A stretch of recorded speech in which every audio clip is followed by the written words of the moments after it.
Do you need to share your Microsoft Access database with Microsoft Excel? To get started, I have loaded the Northwind Traders Starter Edition, which comes by default with Microsoft Access. I'm going to open up a query, which is a list of all the orders made to the company, and I want to share this with a Microsoft Excel.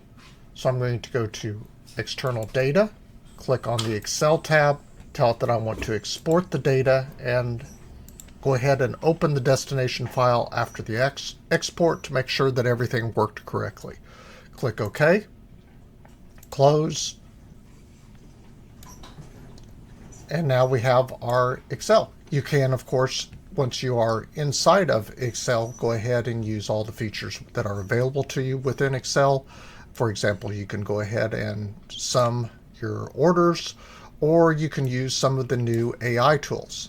For example, if I wanted to use the AI tool, which we could do this as nearly as quickly in Excel, we could just simply say AI ask, what is the top customer by sales? And I guess that should be, who is the top customer?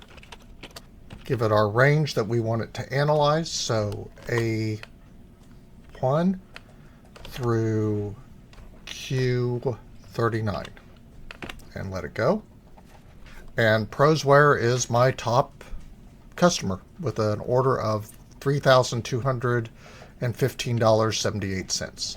Make sure you like and subscribe to continue getting additional tutorials on Microsoft Excel or Microsoft Access.